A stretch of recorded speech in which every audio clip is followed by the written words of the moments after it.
Tamim al-Dari, who had embraced Islam, he used to be a Christian, embraced Islam, an Arab. He got up and he said, we were in a ship and a huge storm hit us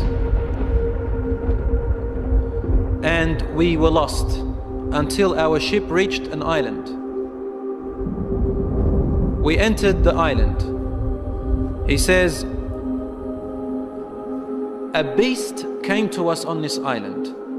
It had so much hair on it that we could not tell the front from its back. Which was its head, which was its tail. We don't know. And we said, Waylaki ma anti. Woe to you, what are you? Never seen a creature like you before. And she spoke.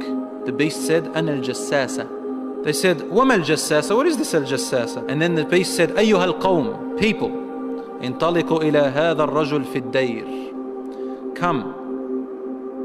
Come to this man who is waiting for you in a dayr. A dayr was known in those days as being like a place where people used to worship.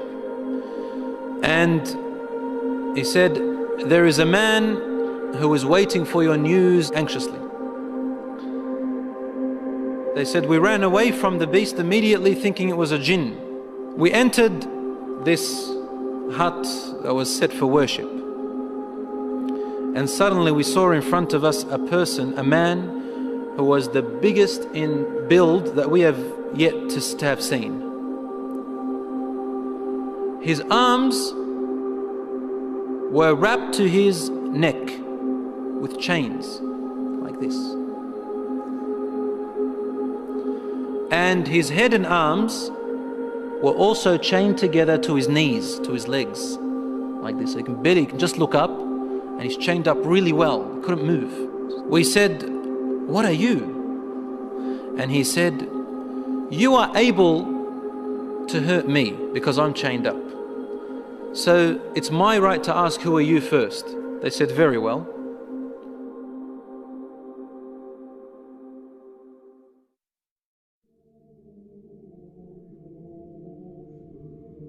We are people from the Arabs. We set sail in our ship and a storm hit us until we became lost and landed on this island. We came to this island and we found this beast that came to us that had so much hair on it, and it led us to you. They said, we got afraid of this man and we didn't feel safe around him.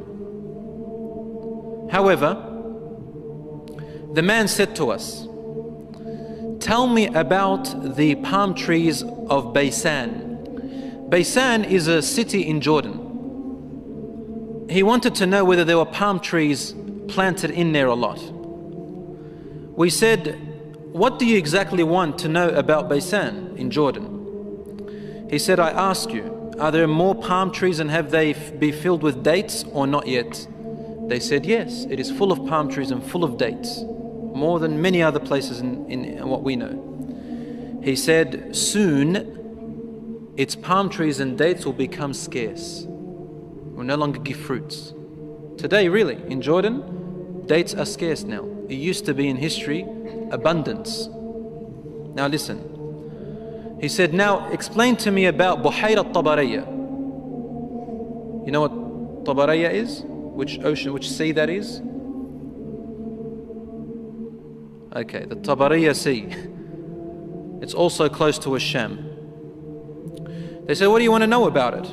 He said, does it have water in it? They said, yes, there's lots of water. He said, soon its water is going to go away. It's not going to exist anymore. And truly today, the water has gone drier than before. Then he asked them, he said, tell me about Zaghar fountain. Zaghar fountain, probably about 3 days journey if you wanted to walk away from Jerusalem, Bayt al-Maqdis, that's where that fountain is. So basically in what we call Israel today.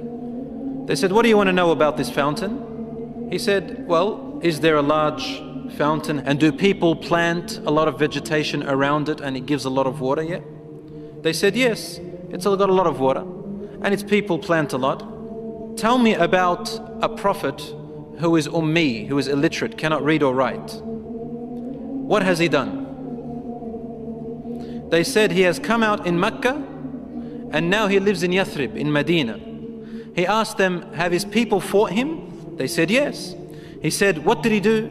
They said he was driven out by his own people. But he went to another Arab, the Yathrib people and those who embraced Islam with him, and they obeyed him. This man said to them, really? Has that really happened? They said yes. He said, أَمَا إِنَّ ذَاكَ خَيْرٌ لَهُمْ أَن يُطِيعُوهُ. He said, behold, it is better for those people who obey him to keep on obeying him. He's actually supporting the Prophet ﷺ. وَإِنِّي مُخْبِرُكُمْ عَنِّي. Now I'm going to tell you about myself. إِنِّي أَنَا الْمَسِيحِ. Now very soon, based on the signs you've showed me, I'm going to be given permission to leave and I'm going to come out. فَأَسِيرُ فِي الْأَرْضِ. I will walk throughout the land.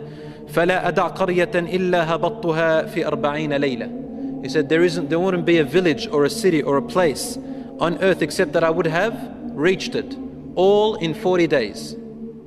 The whole world in 40 days. غَيْرَ مَكَّةَ وَطِيبَةَ. All except two places, Mecca and Tiba, Medina. فَهُمَا مُحَرَّمَتَانِ عَلَيَّ كِلْتَاهُمَا. He said, they are both forbidden for me to enter. Now when we say he enters, it means he conquers, takes over. He owns it. كُلَّمَا أَرَدْتُ أَنْ أَدْخُلَ وَاحِدٍ. He goes, every time I wanted to come into one of them, an angel will stand guard holding a sword, and he will prevent me from entering Mecca and Medina.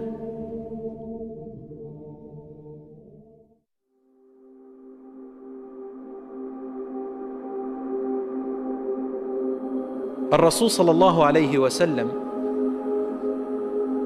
started grabbing his stick and sort of he put it close to his hip, sallallahu alayhi wa sallam, and then he began to bang, to hit the ground with it like this. But he was sort of tense, sallallahu alayhi wa sallam. Something very important. He was really tense about it, and he hit the floor and he said, "Ala hadhihi tiba." Behold, everyone, this is Tiba. Meaning he's pointing, this is Medina. He's in Medina, he's saying, this is Tiba, which you are in right now. He said, didn't I tell you that this man will come out and not be able to enter this land? They said, yes, Ya Rasulullah, because he had told them a lot about it before. He said, the hadith of Tamim al-Dari, wallahi, amazed me as he told me about him. Because it's the same as what I used to tell you about Mecca and Medina. Behold, Dajjal is somewhere in near the oceans, in one of on an island somewhere towards the east of Medina, somewhere there, he said, in one of those oceans. Min qibal al-mashriq ma hu, towards the east somewhere. So even the Prophet ﷺ doesn't know exactly where he is, but in that direction. So it's close to the Middle East at the moment.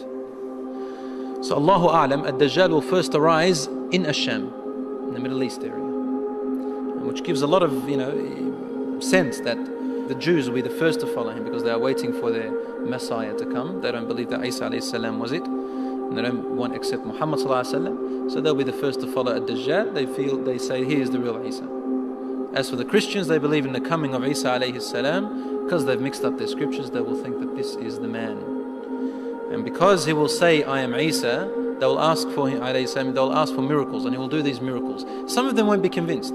See, afterwards he'll say that I am God. Ana ilahukum. And then they'll say, what proof do you have? He said, only God can raise the dead. He said, okay, what if I raise your parents from the dead? They said, yes, we'll believe you're God. So he will be able to get the jinns, the shayateen, to work for him, and he will raise them to become, to look like their parents, and they will speak to them. And so the people, non-Muslim people and the weak Muslims will follow him.